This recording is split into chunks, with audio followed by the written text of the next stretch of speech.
বাংলাদেশ উন্মুক্ত বিশ্ববিদ্যালয়ের এসএসসি পরীক্ষা 2026-এর বাংলা প্রথম পত্রের গুরুত্বপূর্ণ কিছু সাজেশন নিয়ে আজকে কথা বলবো। এই ভিডিওর শুরুতে বাংলাদেশ উন্মুক্ত বিশ্ববিদ্যালয়ের সকল শিক্ষার্থীকে আন্তরিক শুভেচ্ছা, অভিনন্দন ও সালাম জানিয়ে শুরু করছি আমাদের আজকের ভিডিও। আসসালামু আলাইকুম। আজকের ভিডিওতে থাকবে আপনারা কিভাবে 24/4/2026 তারিখে বাংলা প্রথম পত্র প্রস্তুতি নেবেন এবং বিশেষ করে আমার যারা চাকরিজীবী শিক্ষার্থী রয়েছেন, আপনারা সারা বছর আপনাদের কাজের কারণে আপনারা পড়াশোনা করতে পারেননি। এখন এই সংক্ষিপ্ত সময়ে আপনারা কিভাবে ভালো একটা প্রস্তুতি নেবেন বা কোন কোন কবিতা বা গদ্য বা উপন্যাস পড়লে আপনারা কতগুলো সৃজনশীল প্রশ্ন আনসার করতে পারবেন, এই বিষয়ে আজকের ভিডিওতে আলোচনা করা হবে। প্রথমত শিক্ষার্থী, আমি আপনাদেরকে একটা তথ্য দেখাবো। এখানে আপনারা দেখতে পাচ্ছেন যে আমাদের সিলেবাসটা আপনারা দেখতে পাচ্ছেন যে 2026-এর জন্য যে আমাদের সিলেবাস, সেটা আমি আপনাদেরকে দেখাচ্ছি। এখন মান বন্টনের ক্ষেত্রে আমি আপনাদেরকে বলবো, আমি আপনাদের এই জায়গাটা একটু ফোকাস করব, সবাই যদি একটু খেয়াল করেন। এখানে দেখতে পাচ্ছেন যে 9টি সৃজনশীল প্রশ্ন থাকবে, সেখান থেকে 6টা উত্তর দিতে হবে।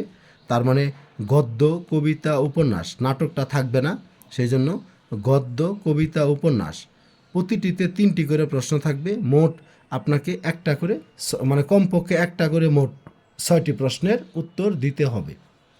সেই জন্য আমি আমার সকল চাকরিজীবী শিক্ষার্থীকে আমি প্রশ্নটা বুঝিয়ে দিব যাতে আপনারা উপকৃত হন।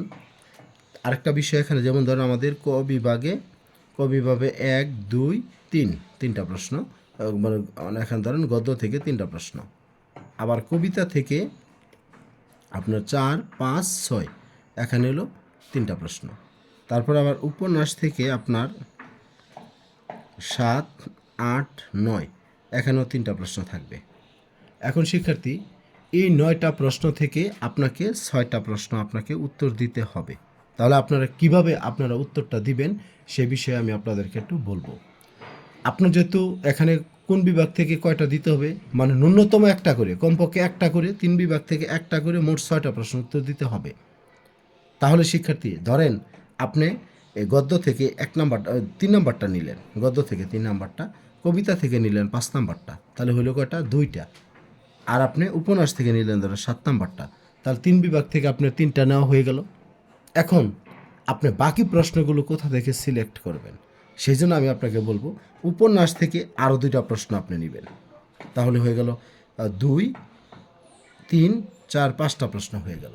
এখন এই গদ্য অথবা কবিতা থেকে যে কোনো এক জায়গা থেকে আরেকটা প্রশ্ন আপনি বাড়াবেন।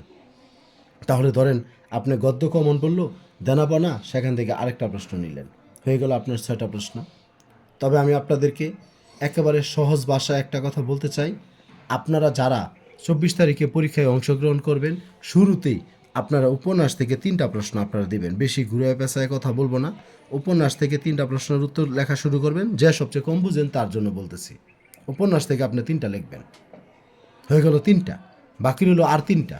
বাকি 3টার মধ্যে থেকে গদ্য থেকে 2টা লিখবেন, কবিতা থেকে 1টা লিখবেন, অথবা গদ্য থেকে 1টা লিখবেন, কবিতা থেকে 2টা লিখবেন। এখান থেকে যদি 2টা নেন, এখান থেকে নেবেন 1টা। আর যদি এই পাশ থেকে গদ্য থেকে 1টা লেখেন, তাহলে কবিতা থেকে 2টা লিখবেন। তাহলে আপনার প্রশ্নের উত্তর হয়ে যাবে। আর একটু সহজ করে যদি বলি, উপন্যাস থেকে 3টা, গদ্য আর কবিতা মিলিয়ে 2টা থেকে লিখবো আমরা 3টা। সেই জন্য এখান থেকে 2টা, এখান থেকে 1টা, অথবা ওই জায়গা থেকে 1টা, এখান থেকে 2টা।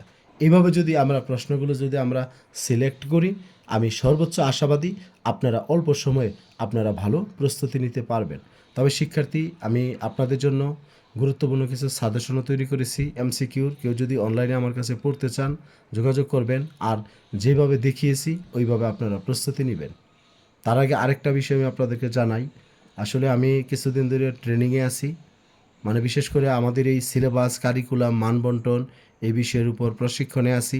সেই জন্য শিক্ষার্থী, আমি আপনাদের জন্য নিয়মিত ভিডিওগুলো দিতে পারতেছি না। সেই জন্য আমি আপনাদের কাছ থেকে আন্তরিকভাবে ক্ষমা চেয়ে নিচ্ছি। তবে আমি যতটুকু সম্ভব হবে আমার ফেসবুক পেজটাতে আপনারা যুক্ত থাকবেন, আমি চেষ্টা করব সেখানে আপনাদের ভিডিওগুলো শেয়ার করার জন্য।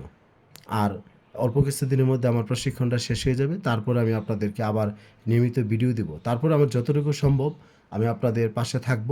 আর যে কোনো প্রয়োজনে আপনারা 01609781125 এই হোয়াটসঅ্যাপ নাম্বারে আপনারা মেসেজ দিবেন এবং অপেক্ষা করবেন। ইনশাল্লাহ আমি আপনাদেরকে রিপ্লাই দেব। সবাই ভালো থাকবেন, সুস্থ থাকবেন। সকলের সুস্বাস্থ্য দীর্ঘায়ু কামনা করে আজকের মতো এখানে শেষ করছি। আসসালামু আলাইকুম।